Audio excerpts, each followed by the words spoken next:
Right. See who's in the chat. My camera's kind of messing up here. See Shauna's in there. TJ Johnson.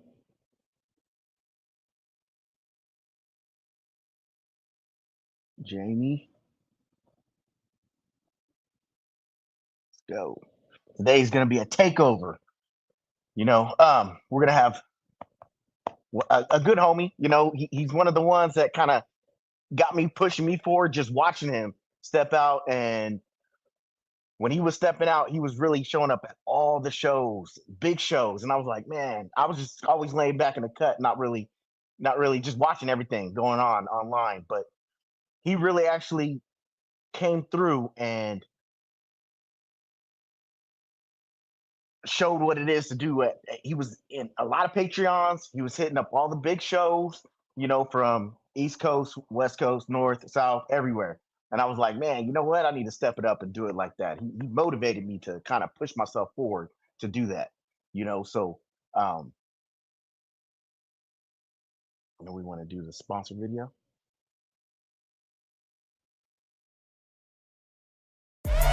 Join KINOVA's Patreon today and get access to hundreds of hours of exclusive educational content designed to help you run a successful ball python business.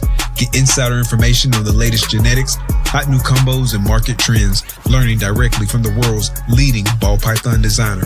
With 5 benefits packed tiers, you may be asking yourself, which tier do I join, Bit Mike? Well, if you're on the fence, I'd recommend the student tier. When I first joined the Patreon almost 4 years ago, this is the tier that I started on, and it's only gotten better since. So don't delay. Join the KINOVA Patreon today.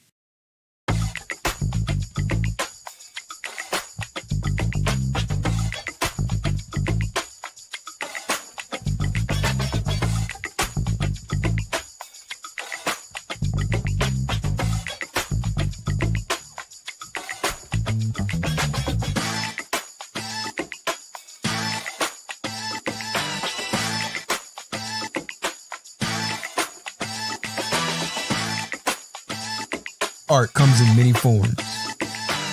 At Armless Angels, it comes to life.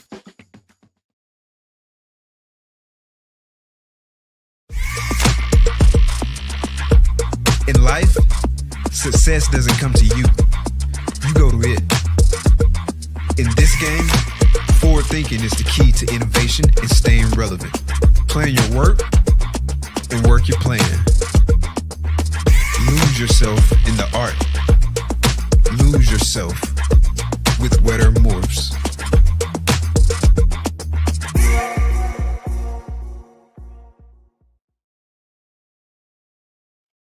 All right. Here we go.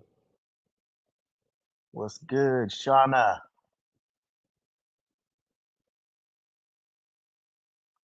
T. Johnson. It's James Cruiser? Just Jamie K? Daniel Berry? Oh man. Hold on. Angel, what's up? I haven't seen him in chat in a while. 121 mutation. Oh, K&D Reptiles is here.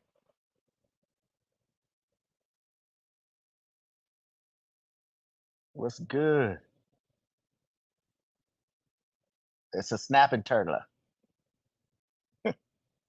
What's good?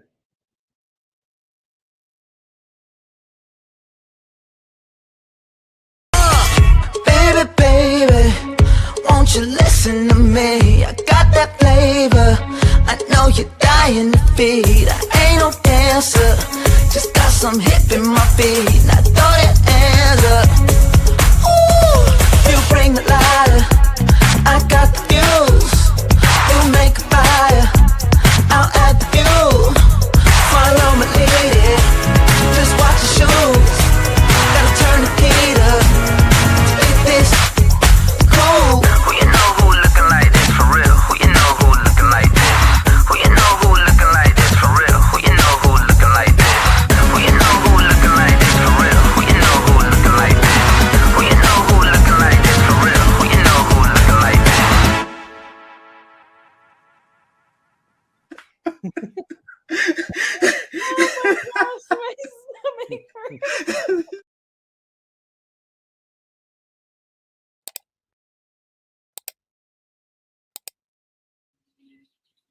What's up, Miggy? What's going on, everybody? I saw my boy John in the comment section. That's 121 mutation right there. What's going on? Yeah, Hope never everyone's met having him. a great day. I never met him. I was listening to your intro. I wanted to touch a funny thing was for us both being in California. The first time we met was actually at one of Mike's sponsors' place. We met at Yep. KINOVA's facility KINOVA. in Georgia. That's crazy. It's crazy, dude. And like we're maybe an hour and a half from each other, 2 hours at the max. You know, Yeah. that's with traffic, and we meet each other out of state. That's crazy. Cross country. Like Yeah, exactly. not even like Nevada or something. Like we weren't on a ski hill. We both hopped on a plane to go check out some cool snakes. So Yep, that was it. And I was like, oh, what? You're Yeah. right down the street. Like, it's crazy how you just cross paths with people, just see them on the internet, and all of a sudden, bam, you're like, oh, you're not that far from me. I thought you were way over here. And for sure, I thought you were probably somewhere on the East Coast because hitting up you were at Tinley. I think I seen you show up at Tinley. Didn't you go to a Texas show too? Yep, I was at Arlington Yep, before they you- switched it to Dallas. Yep. And I kept seeing your face in every video too, because some people were filming stuff, and I was like, man, this dude's out everywhere. I was like, oh man, I got to get on my grind. I got to get out there, and then I remember you and Will always making fun of me, man. You guys are like, this guy's out here shaking hands, Campaigning. kissing babies. Yeah, like I was just out here trying to see cool snakes, man. Like yeah, no, but that's almost been like 5 years, huh? Because it was around COVID time. 22, wasn't it? 22. Yep, 22. Yeah. So that's still 3 years, man. Yeah. That's a long time. And time 22, flies. yeah. I mean, we are talking about the Lavender podcast, and like back then we were at dinner and you were trying to Yes. hold on to some dreamsicles. You threw out an offer. You should. I remember you still saying, "Hey, I should have taken Miggy up on that." No, for real. Because when I hit him, I was so stoked I hit him because it took me so long to do it. And then you were like, man, you want to sell him? I said, no. And they were still 2,500. I should have just said, yep, you know what? And turn around and sold them. You know, now the females are already breeding the season. They should be dropping clutches pretty soon. But the males have been breeding for me for the last 2 years. But it's like, I should have done it. If you could foresee the side, I was like, nah, I could make more money if I have a clutch on. Yeah, you know, I mean, you gotta have that balance. With the times right now, like obviously we're in a market correction as most of us are going through it. But like the more you use those babies, like it took you so long and your story to get to those dreamsicles. Like listening to that story, if I were in your shoes, I wouldn't have sold them either. Like to sentimental value. To fight for so long to finally hit dreamsicles, like I would have kept them and I'd still be breeding them like you are now. Like it would just it would the $2,500 would not have been worth it. But like it's just what are you gonna do? Like I believe over the next few years we're gonna see the market continue to upswing, and the fact that you're continuing to breed those animals and you have stock and pushing that project forward, I think you're going to be much happier than if you would have sold them back then for $2,500. So just with over time, you know, I mean, even seeing it from when I got in and the prices and the auctions were going at that time. Because when I first started looking, I was like, man, those things are a lot. And then I started seeing prices drop a little bit, and then I was seeing these auctions coming up. And watching that run through the auction, and then I watched everything come right back up again, and then COVID hit, and it just took off. It was crazy. I mean, even wholesaling animals, you're getting 100, 125 bucks just for a wholesale animal. Yeah. Now it's like what, 30 bucks, 25 Yeah. bucks you might get. Yep. Yeah. So I mean, with times you just really have to change up how your collection is structured and how you're breeding for yeah, your business. So if a lot of us came in with the idea of getting into it as a full-time gig, but with the times changing, you're really just having to restructure and really focus on projects that make you happy and hunker down. Because I keep it's like anything. It's like the '08 market crash. Like the people that yeah. were able to hold on to their properties, they hmm they've come out way ahead than they would have if they weren't able to make it work and hold on to those properties. Like look at how much the market has rebounded since '08. Oh Like yeah, a whole lot. we're in California.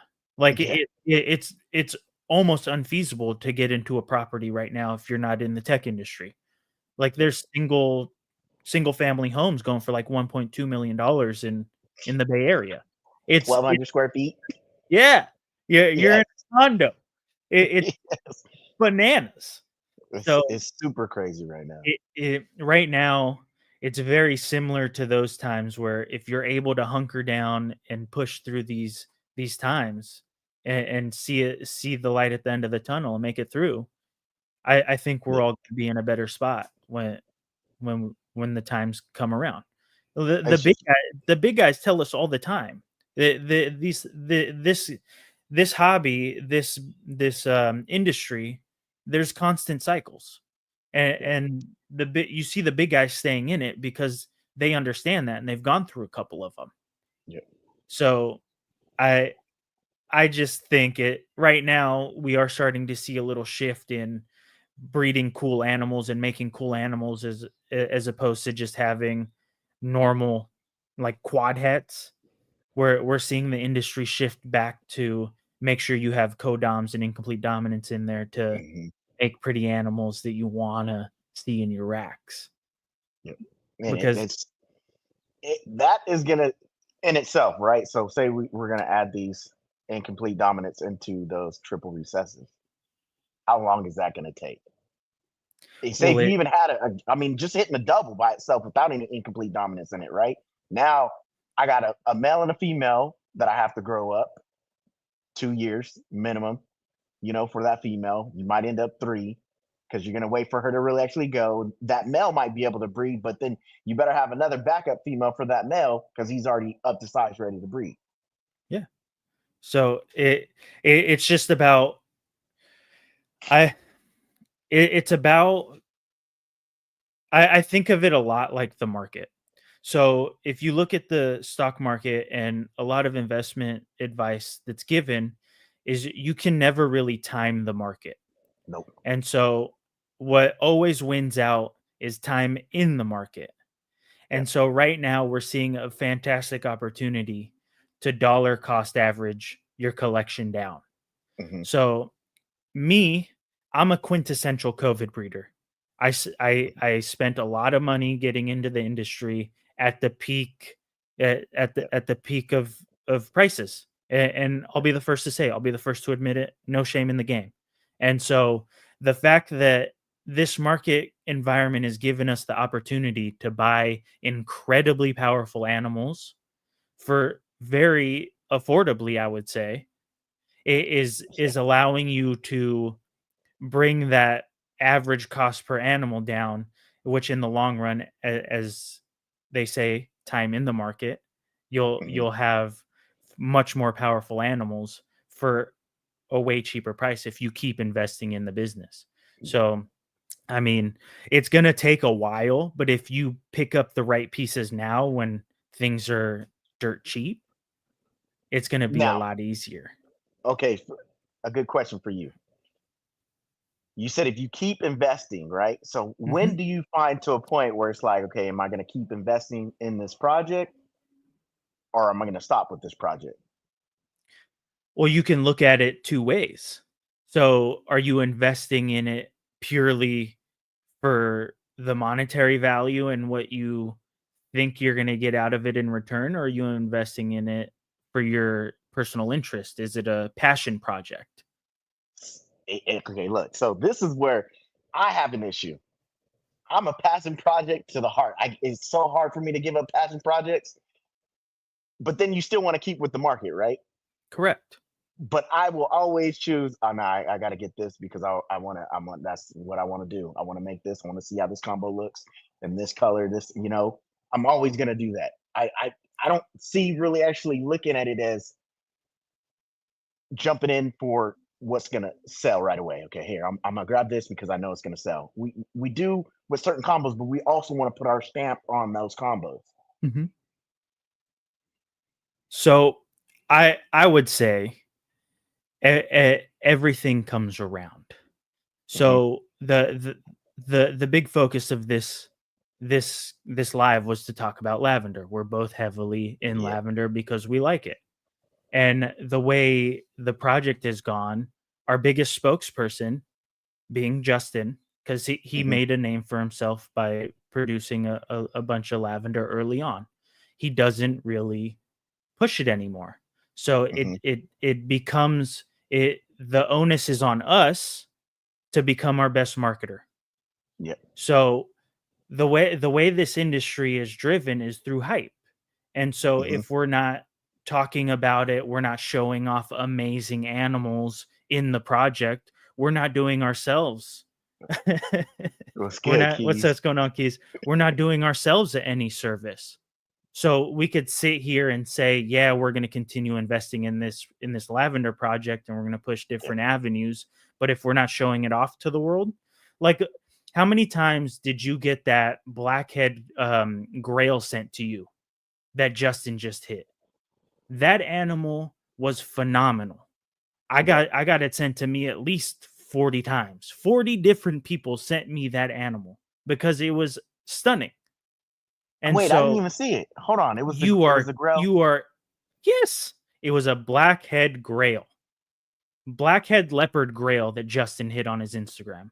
That thing Oh, I was missed it. I phenomenal. did miss it. It Yeah. it it, it is white and yellow. As white and yellow as you can get. Like uh, I will stand 10 toes down because at the end of the day, we're Yeah. all pushing doubles, triples, quads. And we know that if you don't have codoms in these double, triple, and quads, they just continue to get easier and easier to make. And with shed testing, incomplete they've basically incomplete dominance behind a paywall. Yep. So with everything basically becoming a recessive because you can test for it now, uh, and it's all on the same playing field. You're gonna have to. The shift is gonna be making really cool, visually stunning animals, And and that's one thing what I've noticed too. No matter what, even though it's not. I would say with some of the guys in the industry, it's not as popular to have lab in their projects. But it still sells no matter what. If I put up a lab pied, it's gonna sell. I mean, I don't have to wait on nothing. It's gonna move. When you get anything else, sometimes it doesn't move as fast. I completely agree. I will stand on this hill that lavender babies are my favorite babies to hatch out. Okay. They are absolutely the most stunning animals. You can put that next to a DG. You can put that next to a hypo. Lavender babies are some of the nicest looking babies when they crawl out the egg, and that's what's going to keep you pushing forward and keep you super excited about the industry is hatching out really cool animals that get you really excited to sit in front of that incubator and literally open tubs and peek in there and like seeing the new stuff that But gets hit. even then, when you hatch them and they age, because they come out looking albino at first, and then the lavender starts setting in. And when you see it get darker and darker, sometimes it trips me out and be like, nah, that thing ain't getting that dark. It's just my eyes. I need to turn on the light and walk outside. But it is really actually getting darker. It's changing colors. I mean, when you have that bright line and you add that darkness to it, wow. So I have to check that out now with Justin. I can't believe I even missed it. I can't. I've been focused on picking up stuff for those projects. Anything live coming up, especially with the Holy Grail, I'm stagnant. I'm trying to grab it, just look. I mean, and you have to strategically, from a business perspective, you want to position yourself down a route that the least amount of people have traveled. Yep. And lavender just seems to be one of those genes that it ticks off so many boxes, but for whatever reason, people think they saw everything that could be done with the project, and then they just threw it aside. And the fact that we saw OD Enchi yellow belly dreamsicles, phenomenal animal. Like Justin's hitting these because he's got males and females on both sides. Like you get to a point where you pair animals together, and if there's no supers, you're seeing the same stuff being produced. But if you're not traveling down a road, like I've when I first got in, I tried pushing the triple very hard. And it's because I saw how well the oranges were held on the Holy Grail stuff. We were just go ahead. I have something to say on that. This when we first met, you had it all planned out with everything lab that you just broke down here. I picked this up, I picked this up, I picked that up, and I was like, dang, he really has that mindset for exactly where he's going with the lab. And you honed in and you focused in on the lab. Where with me, I was scatterbrained and I was still in the lab, but I was looking at everything else too, But that was the biggest point for me. I was like, dang, he's probably gonna hit a lot of this stuff within a couple of years. So what have you hit so far? So last season was a super heavy dreamsicle season. A lot of those girls that I picked up for the Holy Grail stuff, they are up to size now and they should be going this season. But looking forward, I actually took a lot of those triple het girls that didn't have very many genes in them and pushed them down the double path. So I've taken a step back as opposed to pushing the triple so hard. A lot of those girls are going to an OD spot nose. OD spot nose. What is he? He's an OD spot nose clown het lav. And so I've got him going to a lot of black pastel yellow belly double het girls to try to see what it looks like as a Lav Pompeii, because we haven't seen Lav Pompeii yet. Like we see Lav or we see Pompeii DG stuff all day, every day, and people have rushed down that avenue. And so just taking DG out of the equation and switching it up with Lav, not many people are working that direction to see what it even looks like. And so I will say I'm taking a huge risk by doing that because we haven't seen it yet, and it could be dog water. I'll be the first to say it could be atrocious. I mean, think about the color palettes that are in there. Okay, so I haven't really seen a red stripe lab, right? Mm-hmm. But you know what the black pastel lab looks like. It looks great. Mm-hmm. I like it. Just a single gene black, well, double gene, but black pastel lab, right? So we've seen what the yellow belly does because they made the ODYB dreamsicles. Those are crazily orange.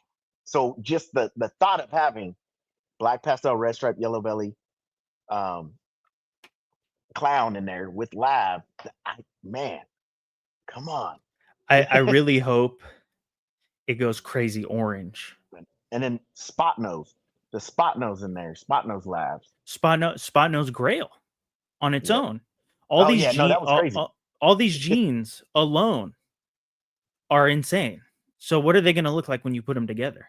If it gives me the Pompeii pattern with all that pixelation and it stays just as stark as the black pastel lab stuff does, I'm ecstatic. I don't even care if it goes orange. I just want to see that pattern in Lav. Because once you hit that, you have all those genes in there, and then you can bring in Hurricane Clown stuff. You can bring in Blackhead Clown stuff. You can bring in all these other genes that have supers. Because I think that's where the industry is going to head. Because not many people have worked supers because of the arms race for recessives. You're going to see a shift towards supers, and once you start getting into supers, you're going to be making incredibly orange, incredibly vibrant lavender stuff. And so just the simple fact that we haven't got all these genes into lavender and combos is what makes me extremely excited, because the people saying that, oh, Lav, not interested, are the first people that are going to be like, oh yeah, I'm gonna go pick up this clown combo to make Pompeii's. How much do you see that? Like, a lot. Like you see that all the time. You get people telling you they don't want to work a project because it's overworked, yet you don't see these animals hit out there, are the first people to jump into clown. It's silly to me. It just doesn't make sense. So it's true. But it's true. I'm I still want incredibly to kind of see excited. what it looks like. I know it's probably going to be crazy. I'll just keep doing it. I'm It's gonna incredibly be crazy. excited. Like Yeah. even I get extremely excited over NG Lav because I like the oranges that it produces, and I hit a super NG Lav this season that is Yeah. bonkers. It's yellow and orange. Yep. It doesn't get any better than that. Obviously, I could get leopard in there and make a starburst, but Yeah. NG Lav, I'm happy all day. I'll sell that snake at shows all day. I'm all still day. trying to make the ODYB Dreamsicle. I just want to hit it. I do. So this should be the season I hit it. Man, I just Yeah. want to hit one because those things look so orange and crazy looking. And it's not even like a bunch of incomplete dominance in there. It's 2 and 2. Yeah. 2 and 2. 2 recesses, 2 incomplete dominance, and you're good to go. Yeah. And it still looks good. And you just keep building on that. So even with the lab, to even add in, say if they did the Holy Grail and they added in, we still haven't, has anybody made the ODYB Holy Grail? Has anybody made, I mean, there's still a lot to do. A lot. So much. Like, I know there's some underground people out there that aren't have their face out there at all and have some crazy stuff, but we always talk, and the people I talk to often, it's like we say every time someone claims they hit a world's first, I always giggle because there's always someone in like Europe or like some like quiet like nation that's just breeding in their basement that's like got like 4 of them just locked away in darkness, just like, oh dude, I hit that like 4 years ago. So when people talk about world's first, it's like some dude in Europe in his basement that's just been cooking quietly has had it forever, Yep. And that's true, because there's so many of these people that I'm hearing about now that even have an IG but don't really put themselves out there. And you look at their IG, I'm like, dude, he has no followers, but how? How does he not have any followers? But look at these animals. Yeah, it's crazy to me. But I'm like, okay, we'll just keep them tucked away. I'll keep watching them though. There's a huge disconnect. I say it a lot with the folks I talk to. It's like this community right now, it seems to have an internal struggle where people either want to be influencers or they want to be breeders. Yeah. And it seems like those are the two factions that are like fighting for control always. Yeah. And so it's just really about how can you do both fairly well. And I've noticed that it's very difficult to do if you don't have help. Like when you saw me going out to shows, and I won't be going out to many shows this year. Number one, because I'm scared of flying a little bit, especially with all those planes that are flipping over. Jokes aside. No, but jokes aside,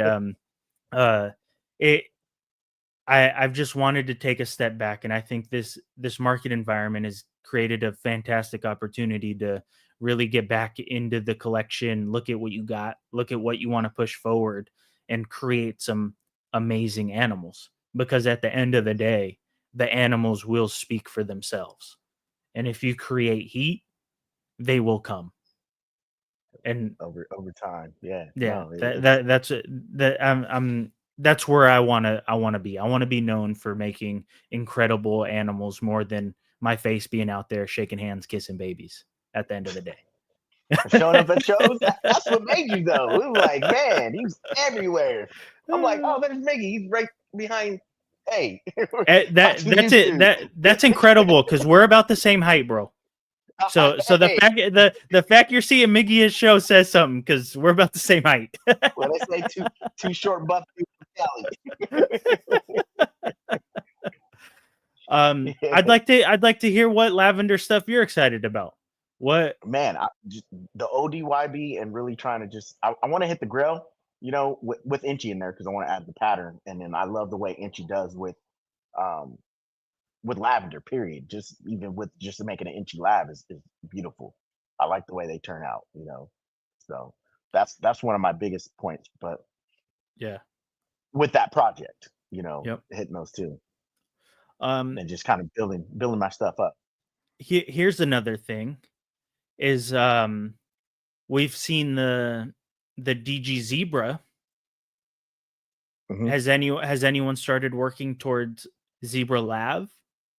Like there's so many avenues. Like there's like 3 people I know with Lavender puzzles. Puzzle is incredibly hot.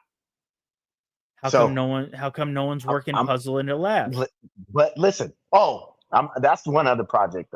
I'm gonna let it out anyways. But one of the biggest things I want to also do is when you seen the Lavender sunset. Have you seen that yet? Mhm. And how orange that is? Now we've It's seen got- the puzzle, right? It's We've seen the sunset puzzle. It's super orange because it has cinnamon in it. Okay. Well, I mean, it was still bright. So all right, now Very we need to bright. add cinnamon to it. But just even the sunset puzzle, and then you got the lab puzzle. Now why don't we bring those two together? Because they both look good together. Boom. That might get us a red snake, dude. That might get us a red snake. I don't know. You have to see. I heard some crazy talk about what gets us to a pink snake, and so someone thought maybe Xanthic, Super OD, DG, like getting all these hypomelanistic genes to bring in and get a pink snake. Like how do we get there? So maybe Lavender gets us that direction. Like there's just so many different like what if I'm really excited about the Zebra Lavender stuff, because you see how Enchi turns the whites orange. Yep. What if Zebra is just the same thing, but the Zebra pattern is much more open, so you get much larger chunks of orange? Yeah, because that's gonna look better as it gets older, as long as you get more of those bigger chunks. Because what happens with the pin turns to a yellow snake.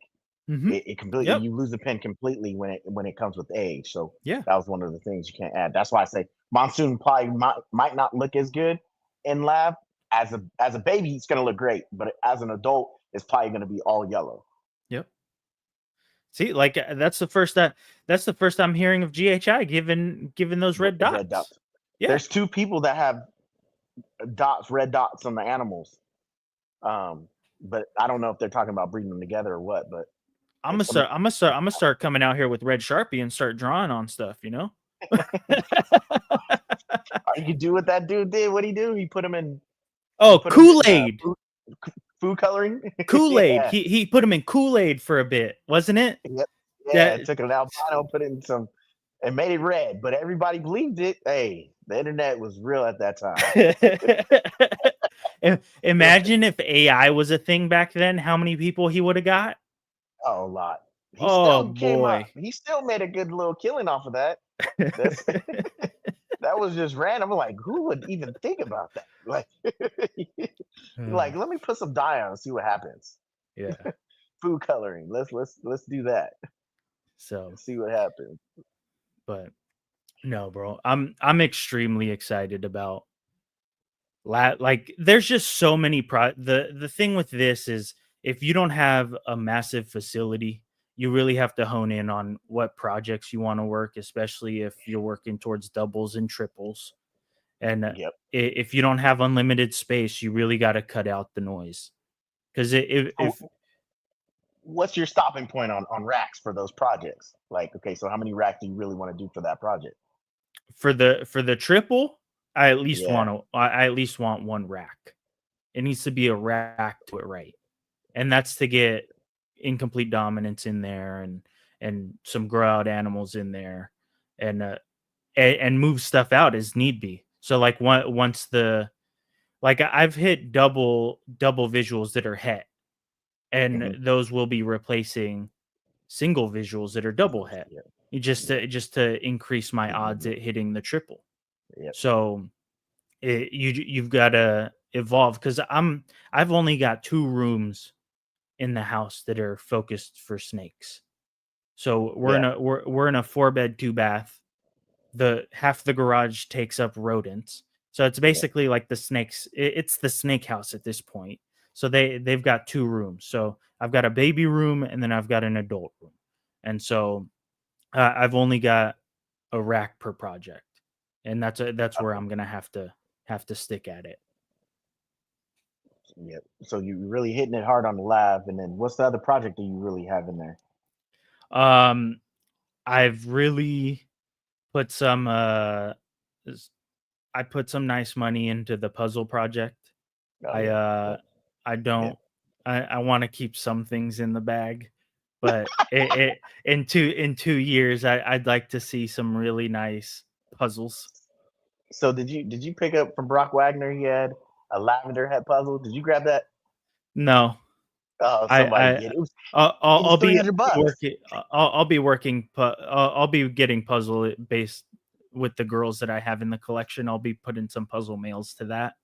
But I've done more zebra lavender pairings than I have puzzle lavender pairings.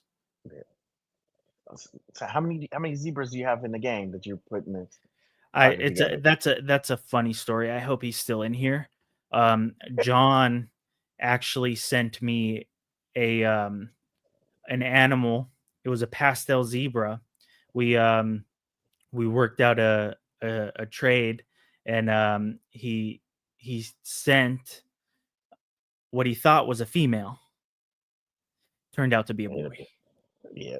And so I got back with him and was like, "Hey, this zebra that you sent over turns out to be a boy, so we'll end up doing a lot of split pairings." And we talked about getting it into lavender stuff, and so Yeah. it'll be going that direction. John's Hey, still in here. he can get more. Yeah. He can get more out of that Oh than just yeah. a female. You got one Oh, cut. because No, if it were a female, especially even in this market, a pastel zebra female is worth what, $2,000 maybe. A male you can, and he was almost breeder size, so he was definitely worth way more. And with the girls that I got in the collection, he's gonna be running through at least 6 females this season. So oh yeah, that's enough. 6 females. Yeah, he's off to the races. So yeah, even with him and us, John's an amazing friend, and we talk quite often. So him sending that over and getting him into the lab zebra stuff, he's got amazing animals in his collection that are going to push the project much forward, so much faster. So What's your ideal for a male? Like, how far would you really actually push him? it depends. I've heard some crazy things. Yeah. So back to your point about getting out to shows. It's not all about just going to the shows. It's about having conversations with all these breeders and dinners after the fact. And I've heard of Oh, yeah, that folks. part. I've heard of folks pushing males to 20 females one season. Yeah. It's so there's some people doing some wild things out here, but me personally, I'll only do max. I'll do a 6, and that's because I at least want 2 locks on my females before the season's done. So max I'm pushing is 6. I've done 5 is the most I've ever done is 5. Yeah, So I'm having and fun. the reason I feel comfortable with 6 is because I've got an ultrasound. Yeah. So I don't. There's big breeders that suggest you throw in a male to get these girls started. Mhm. I won't do that. I'll wait till they naturally start building, and once they get above 10 mil, Yeah. I'm more comfortable than I am willing to throw a male at a girl that's at 10 mil because I've noticed 4 to 6 to maybe 8 mil is about where they're dormant.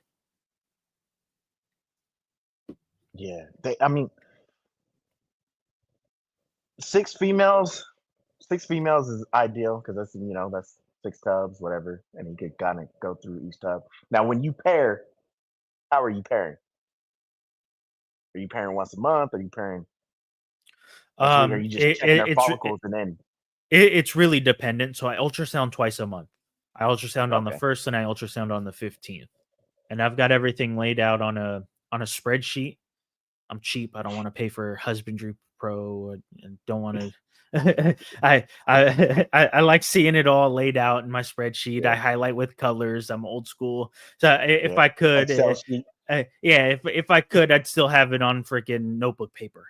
But Yeah. too many animals to do all that, So I've got it laid out to where I know which ones have been paired, so I'll give them a date when I see a lock. And then I have a column to see how big their follicles are. And then once I have follicle size, I'll lay them out based on who has the biggest follicles in that group. And then by that point, I'll know exactly which females needs to be seen, and then I'll throw in a male, and I like to get them locked at least once a month. Let's give a big thanks to our sponsors. Let's do it.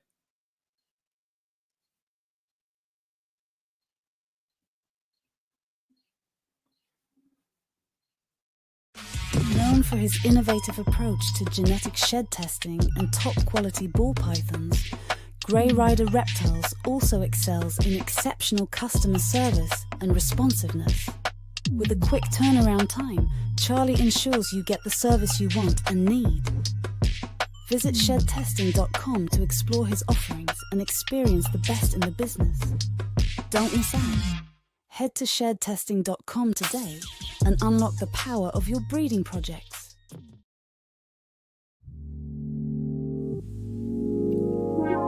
Peace and love, family. We invite you into the heart of our serenity, Ancestral Royal Pythons. At Ancestral Royal Pythons, we're not just breeders, we're nurturers of love and growth. Each of our high-end ball pythons is a tribute to the grandeur of the natural world and our dedication to quality.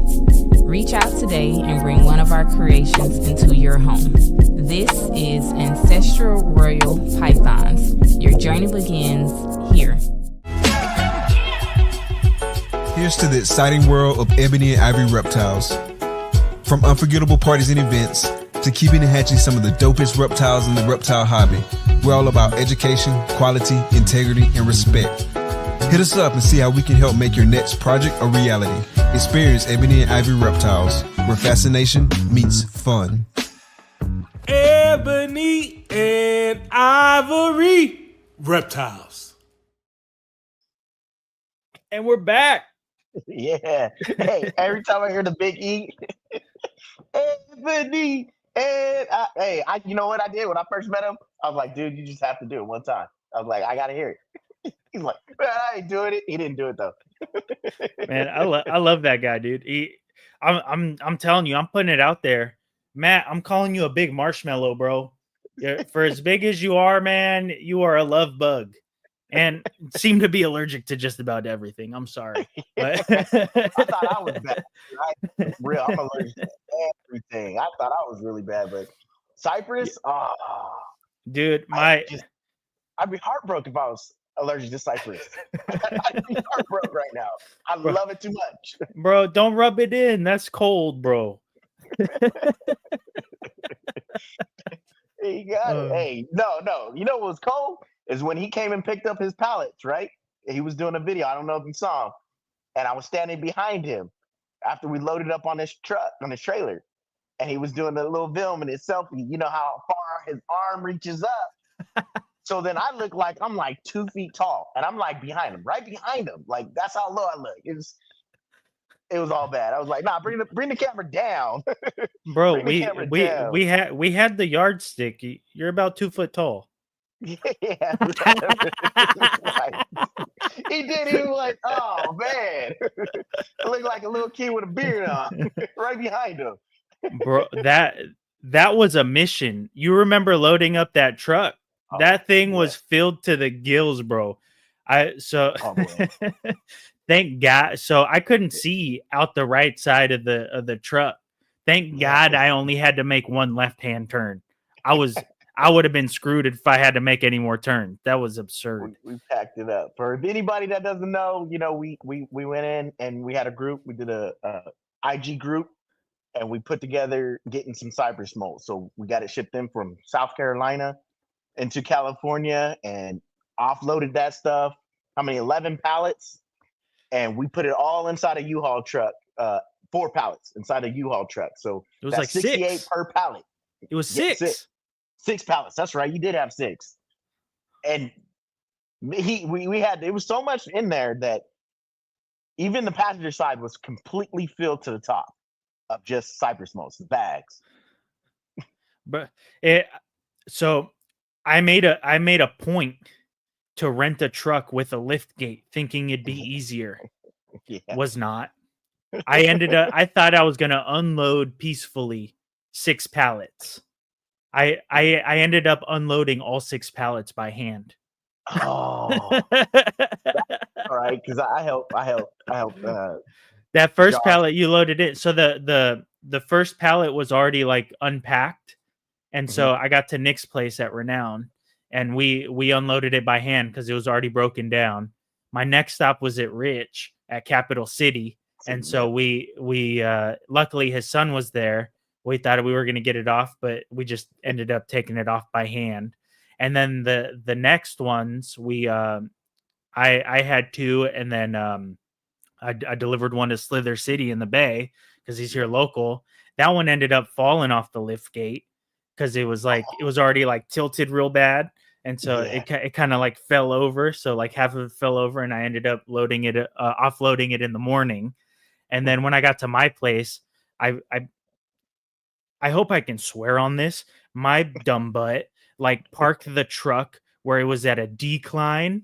So as I was bringing the pallets off, they weigh like 3,000 pounds. Yeah. There's just heavy wood. Yep. So as soon as it got some momentum, it just rolled off the end of the lift gate. So I did it once, and I thought I could bring it off the other way. So I didn't move the truck. I just put the pallet jack from the other side, and then that pallet fell over. So that's the picture you posted up on with it all falling over to the side. Oh yeah, I was like, all in my driveway. Yep. Yeah. There he is, Matt, our big marshmallow. What's up, bro? Mr. I'm allergic to cypress mold. I'm sorry, I put it out there. I'm sure we weren't supposed to say that, but I'm sorry that you found out you were allergic to cypress, bro. And now let's hear how you feel about it. How do you feel about it changing over? Because you use Cocoa Block, right? And you used paper towels before. I've used all of it. So the collection's at the house. We've got 2 rooms dedicated to it. I was keeping the babies on paper because I liked how it was. Let's go. You need that. Immunity wins, baby. You got this, Matt. But I had the babies on paper, and I really liked it because you could see how they're eating, see how they're pooping, especially when you're getting their first meals in there. But it became a lot once you're hatching out, because I did 16 clutches last year, and that was a lot of babies. I did 16 at an average of 8.8 eggs. That's a lot of babies. And so it became a lot. I was having to go in there, change paper every day, because when I'm feeding babies twice a week, because I want to get them going nice and quick, so smaller meals, so they're using the restroom a lot more often. And so just to help with that, once they get a little bigger, I switched them on to Cocoa. And the issues I was running into cocoa is it mold because I'm in the Bay Area, so the air isn't as humid, and I needed the tubs to stay a little more humid. And as soon as I introduced any bit of moisture, I would start to see mold spores. And I was all like, I can't do that. So I had like half a pallet of cocoa that I just left unused because I didn't want mold in my tubs with my snakes. I wasn't gonna have it. And obviously, you know how difficult it was to get cypress to the West Coast. We had to all get in on a truckload to get it brought in from the East Coast. And so switching over, I've switched everything over. I think the room smells a lot better. It's a much nicer smell because cocoa didn't really have a smell, and it it seemed to have a lot more dust. But Lot. the cypress just keeps the room smelling a little fresher. I've noticed that as soon as they use the restroom, for some reason, like the cypress like changes color a little bit, like it turns the cypress a bit yellow, like it gives it a different tinge, letting you know where you can go in and spot clean as opposed to swapping out the whole bin. It I've noticed, I don't know if you have, it turns the poop into like little poopsicles. It's the Yeah. like popsicles. It's the weirdest thing. It like dries it out. It's kind of crazy. Yeah, you Yeah. just go in there, grab the chunk of cypress that you need to grab out, and then replace it with a little bit more, Yeah. like, and just spot clean that way. Now I'm noticing that I'm doing a lot more spot cleaning now than I did with the paper towels or the cocoa. Yeah. Ha- Yeah. And I do a lot more. and just we were talking backstage. How many bags did you use to swap out the collection? It wasn't I did very many. It goes no. So I so did far. 6 Freedom Breeder racks, and it took me 19 bags to fill them all. So Yeah. that's 370 racks, 2 FB40s, and then 1 FB10. And Yeah. that was it, 19 bags. And I've been kind of just using it free willy right now. Like even when I spot clean, I change it out, I put a little bit more in there or whatever. And I'm only used maybe 2 bags, maybe Well, 2 more bags over that. hey, you've got like 60 more. It's like a year's worth supply. It's Yeah. silly. A lot. And the fact is, that even when you crack open another bag, it's like it's not all dry. It's still kind of wet, moist. So you just put it in there. You don't even have to wet it. And then I haven't had problems with sheds since we got it. You know, it's been perfect, keeps the right humidity, and I can feel the humidity when I walk into the room. I'm like, oh yeah, it's a different humidity. It keeps the humidity just right for them. No bad sheds. I love that part. I love the fact that when it hits the water bowl, it doesn't change the water bowl colors. You don't get that brown water bowl, and it look like you got a ring around the tub Yeah. and the bowls. You know, I mean, like it's way better for me. I'm in love with it. I missed it when I used to get it from Freedom Breeder when I first got in because he was the only one that carried it. I miss when they stopped using it. It makes you think, like, switching over, it's like, do they dye this cocoa? Because like how much stuff has to go into it for it to leave like brown like residue marks in a Yeah. gray tub if you're not using like even in the clear like water bowls, like it leaves like that mark if you get cocoa in the thing. He said, my sheds be coming off like Matt, strippers at 2 a.m. I'm gonna tell your wife, Matt. That's messed up. I'm gonna get you in trouble. I'm gonna stop. Yeah. No, but I agree. Like it and I don't feel like they're ever ingesting any of it.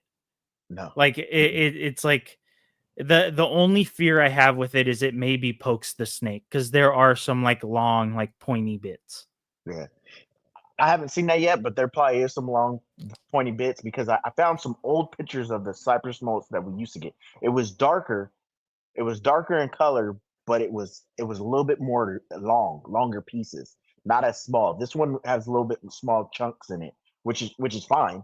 I mean, I have no issues with it. You know, even when I changed out a tub because I had a female that kind of laid in there, and I'm like, oh well, I'll just change out her whole bedding. Man, I dumped it out. I'm like, what do I wipe out? Like, it got dust, a little bit of dust, and that's it. I was like, there's nothing to wipe out. Everything just slid right out. I was like, oh, this is cool. You know the best part that I haven't even talked about yet is that it's already ready. You just Yeah, open the bag and put it in the bin. it's You're like not over the bag sitting. of chips and eating it. You're not sitting there watering the brick. Like Nope. I didn't get into this. Like I tell people, I didn't get into this to be a rodent breeder. I didn't get into this to be a gardener. I'm not over here trying to garden my cocoa block to expand to put in these snake bins. I Yeah. just want to open the bag, dump it in the bin. Exactly, and call it a day. Even here, it's like we have no bay breeze, so it's constantly hot. So like, and it's super dry. So as soon as I get it inside a bucket and try to moisten it up to expand it, that next day I have a layer of mold over the top of it, and it wasn't like that at first. So I don't understand what was going on, because none of it had that problem. But all of a sudden now we have that problem. So it has to be whatever they're adding to it to create that. Something in it, maybe the way it's stored, something could be introduced. But I've heard by talking to other breeders that have had access to cypress, it sounds like cypress has a natural oil in it of some sort that, or not an oil, but it's antifungal in nature. So Oh, you'll never makes a lot of see sense. you'll Yeah, never see mold in cypress. Like it's you know how nature that like Matt's trying to do, he's trying to build resistance to cypress by getting these shots. Like yeah, nature has adapted over time to build resistances to things that have caused it problems, and nature has been doing that through evolution for millions and millions of years. So evolving. what? I see animals too. That's Yeah. why we're seeing so much difference in animals. Yeah, So evolve over time. yeah. Yeah, So why not use something that nature is already using? The only hang up for us was being able to get it. get it. And Now it's a wrap. It's the only thing I'll use for ball pythons. If I was doing so, like I've even come across folks that really love it for their big lizards. Like I've heard about that. Yeah, they completely swap out. Like I've got a buddy with an Asian water monitor that completely did the bottom of his enclosure with cypress and completely loves it. So ball python people love it. Big lizard people love it. I'm sure you could use it with like Rich has his on his beaded lizards on cypress, loves it because it holds humidity so well. I wonder. So I don't know if anybody would try this though, but if you tried it with the rodent, see what happens. Rodents. I was out of Pine one day, and Mhm. one of the local guys that picks up rodents, I used cypress just to put them on it. It was kind of wet, so I kind of felt a little bad, but it sounded like they were just fine.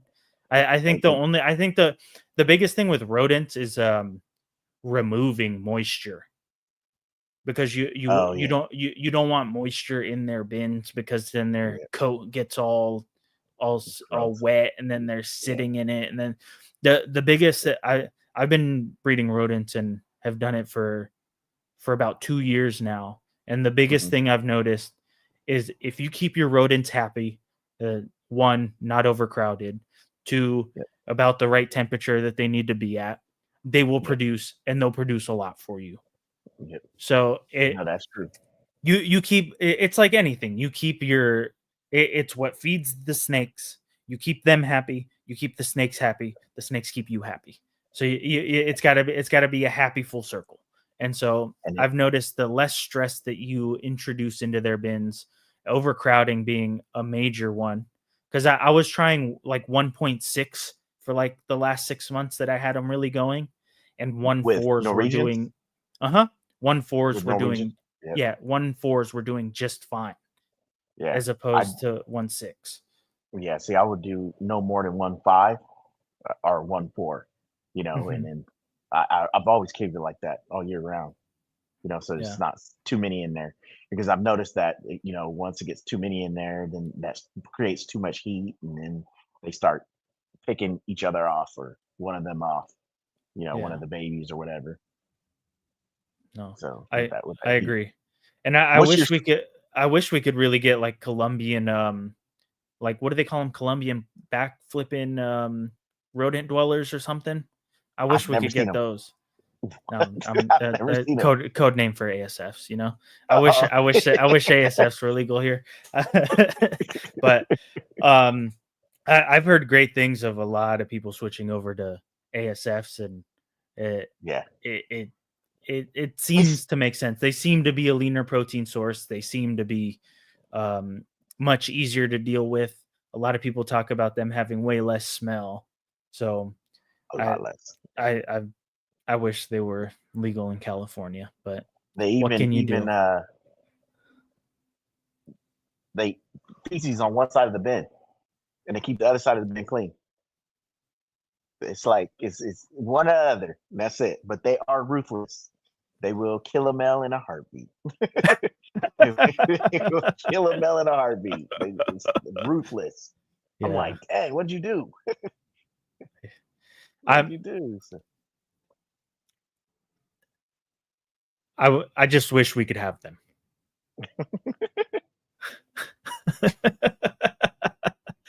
But they can't have them either. Really? Yeah. Right. I wonder why that is. Like, is it because they'd be prolific if they got out and they'd ruin the ecosystem? I mean, I feel like that's the same thing with Norwegians. I feel like Norwegians would be more resilient in our environment. Yeah.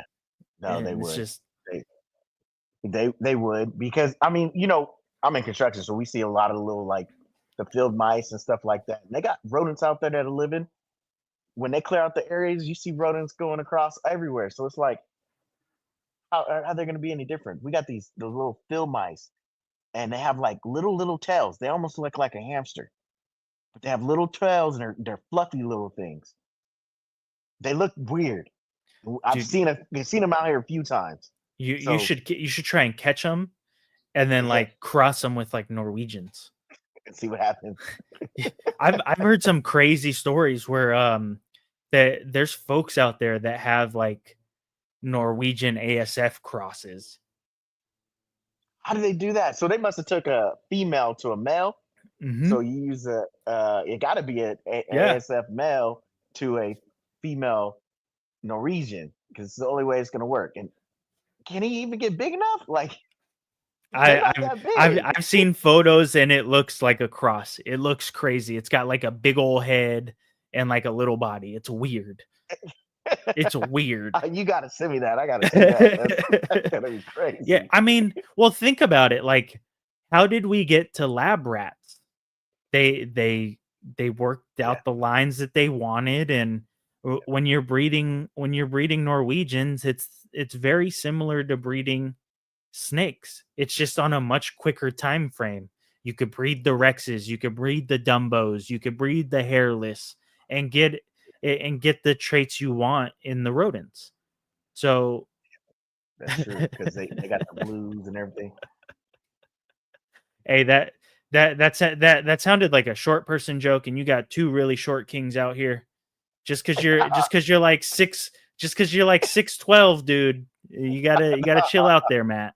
I was 8 foot. It was like, man, with the selfie way out there. I'm like, his wingspan is crazy.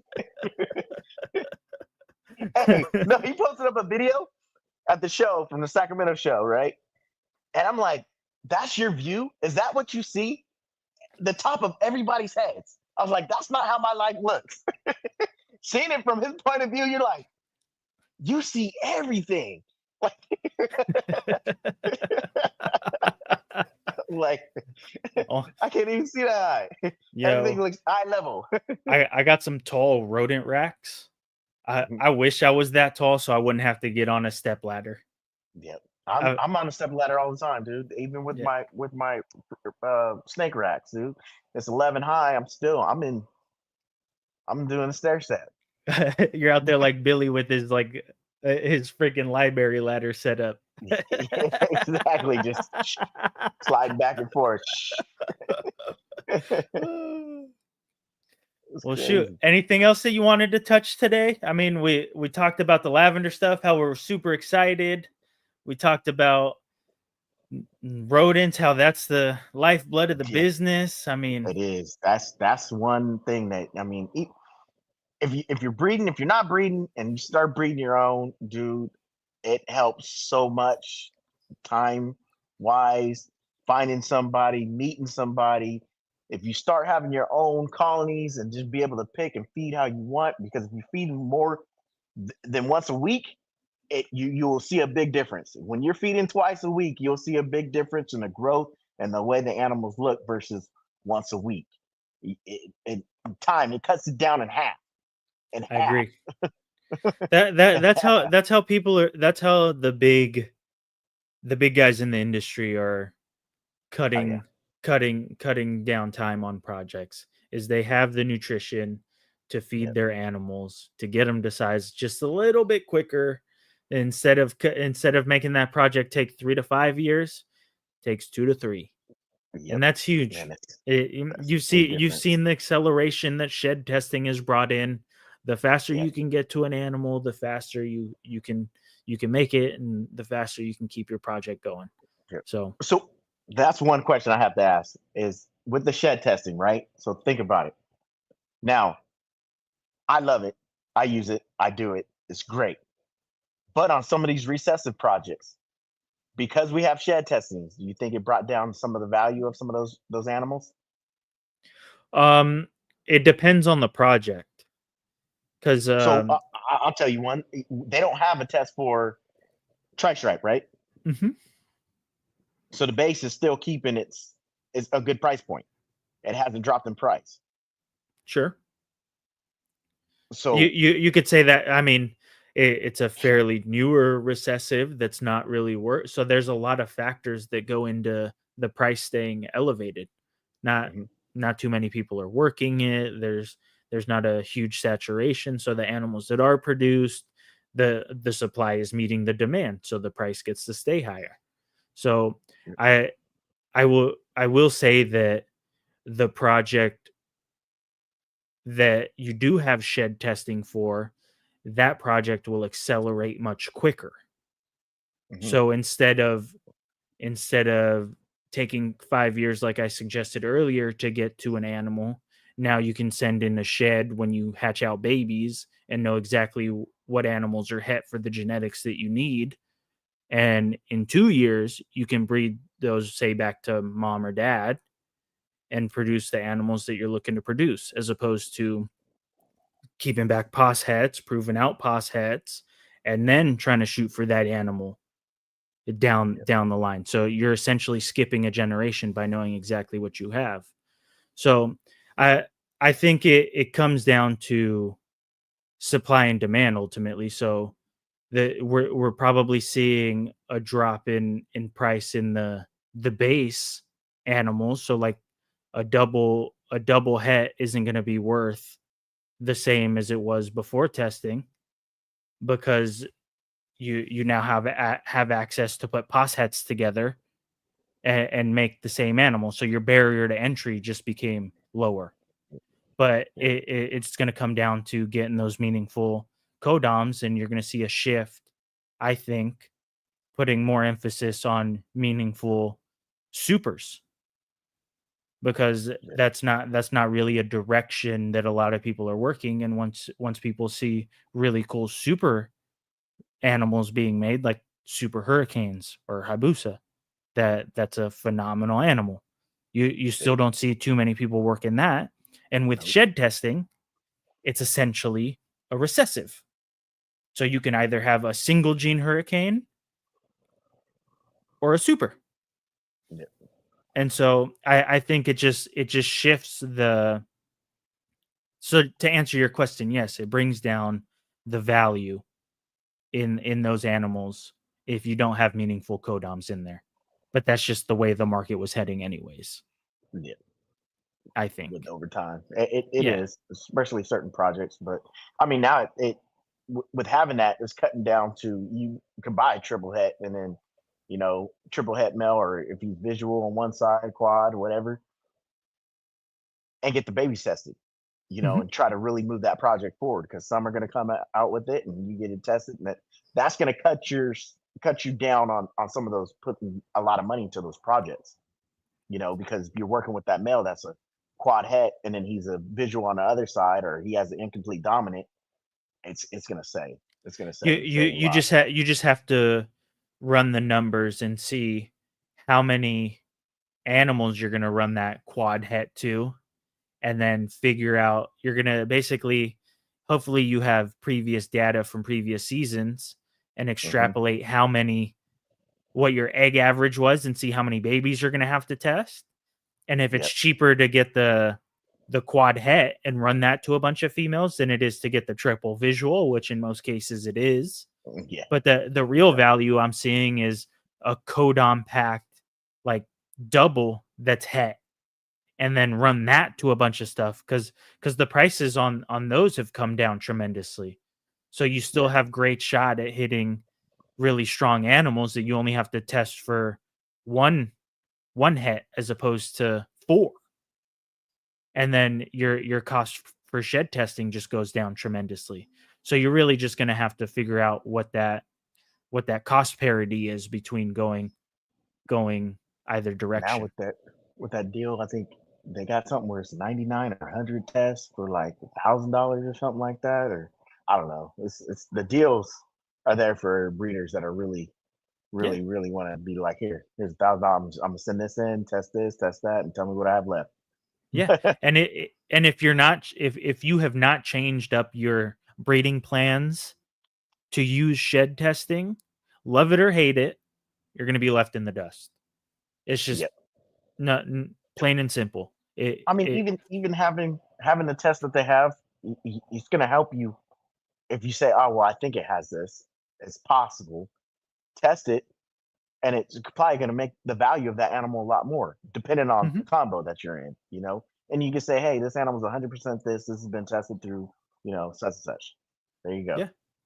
And the other thing that we don't talk about is I did, last season, I did a pairing to get possible quad hets.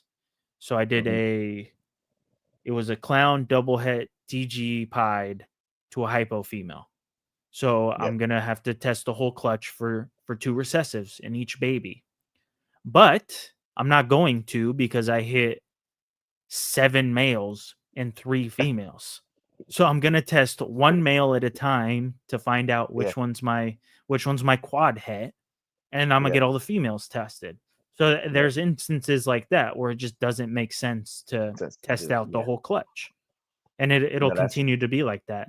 In this market, there's a huge arbitrage opportunity, I think, where there's very affordable males that are just hets that have extremely nice incomplete dominance in them that are dirt cheap. Like you're seeing males go on auction for like $10 that realistically you can plug into your collection and test everything out and hit some really nice head animals to push you 2-3 generations forward. If you hit the right animals, it's a huge arbitrage opportunity, and not many people are seeing it. So the folks that are seeing that opportunity and taking it and willing to take the risk, because like I just said, you could pair those hets and hit a bunch of males and have to sell the males for $10 a piece. It's just part of the game. Like it's a big risk. Like it cuts down on your time if you hit. If you don't hit, you're still in square one. So it's a big time saver if you hit. If not, that's what I did with even with the Grail project. So you know, I did a clown het pie to a pied het lav, right? So it's going to be 50%. But I was like, okay, whatever I hit is pied, it'd be great, and I could get everything tested for lav, right? Because man, you know how many males I hit? Probably all of them. I hit 4 pies, right? 4 pies, and they're all males. I was like, that is terrible. But then when on the other side, I was doing it where I could hit a visual lav, and it'd be 100% het for clown and pied, right? And I hit a lav, and I hit 1, but it ended up being a male. So I'm like, this is crazy. I just needed if I had a female on the other side, I would have been great. Just give me one female pod. I would have been so happy. No, I hit all males. And then on the other end, it was like, and the ones that were 66% het on a live, and then 100% het clown and pied, right? Those are all females. So here's another thing. So The normals. So on that, I didn't tell the full story on the pos quad head stuff. I did two clutches. I did 2 clutches for it. Same male, same female. First female gave me 13 eggs. Second gave me 14 eggs. That first entire clutch was a Partho clutch. Oh. So 14 Partho babies. Only 1 survived. Oh. So it was either 13 or 14. I forgot which one it was. And then the second one, I think the male I used was a bit too young. He threw out because what did I end up? I ended up with seven males and 3 females. So that's 10 babies. I think I had 14. So 4 more babies were Partho babies. And so there's stuff like that happens. Yeah. And so I don't know. Yep. But before shed testing, the beauty of shed testing is you can find out before you run animals like that. Like we didn't have shed testing, and I think I just hit a hypo. Now I think my clown double het DG pied is het hypo because I paired it to a hypo female. No, it's just a Partho hypo. Yep. It'd never be a boy because it'd obviously be a girl. Yeah. So I think the boy's a hypo because I just hit a hypo female. Turns out it's a Partho. So how are you hitting so many Parthos? I haven't hit one yet, not that I know of, but I mean, like, yeah, because I haven't had any clutches that have been all female. So, like I said, I think the boy was too young. I think I used he was producing sperm, but he was just on that cusp of like 10 months old. Yeah, but how many clutches did you hit of Parthos so far? 2. I haven't hit one ever. Yeah. Ever. Well, you're probably running males that are a little bit older. Yeah, usually I wait. They're almost over a year, at least over a year. Yeah. So I got a little greedy and it wasn't really doing anything with the hypo females, but they were building follicles because I ultrasounded them, threw them in there. They got them. They started building, and I guess the sperm wasn't strong enough for them to take. And they're like, "Hey, here's some hypo. I'll just reproduce myself. Don't need you anyways, you know." Yeah. You know, you ever try to palpate? Do I ever try what? To palpate. I got an ultrasound. You still try it every once in a while. Sometimes it's just to feel. I've tried a couple times and I've never been able to feel. I had to learn. I learned. I was just in there just constantly learning about it because you got to think at the time it was what 10-15 grand for an ultrasound. They weren't doing these ones they have now. Now you get one for your phone and you're paying $1,000, $950 just for an ultrasound with the little tube. I was like, that's it. That's the one I want. If I get one, I'm getting that one. $950. It might be not more because of the tariffs, but we shall see. I'll get it. I was like, man, I think I'm gonna get that thing. Well, I think the one you're talking about is a butterfly. No. Yeah, it's the one with just the. Don't you have to pay a subscription for that one? Oh, I don't know. Does it? So you pay $950 plus a subscription? Yeah, I think it's a monthly subscription. Yeah. That's our life. Our life is subscription for everything now. Dude. I just get the contact. The contact is plenty good. That's the cheapo one on Amazon. It might be a little more expensive because of tariffs, like you said, but the contact's just fine. It was like $1,000, wasn't it? At one point, I think it was. Yeah. For the contact, or $1,200. Yeah. Yeah. Something like that. Yeah, I'm not down to pay a monthly subscription for anything. I'm curious. I'm over those. Me neither. Shoot. But yeah, man, it was good having you on, man. And the California takeover, Northern Cali. Let's give it up. We're gonna have to do it again, man. And I don't think he told us to say this, but if you guys are still here, make sure you guys go check out Mike on Snakes and the Fat Man. He's on there right now. He should just be appearing because they got to do that 15 minutes of lame. They do the first 15 minutes of lame, so he'll probably be on right about now. It's been an hour and 20 minutes since we've been on, so he should be coming on pretty soon, so you won't miss out. Yep. But it's been a pleasure. Thanks so much for having me. And See ya. anytime you guys want me back, if you guys want me back, I'm more than happy to be here. Thank you so much. Yep. That's cool.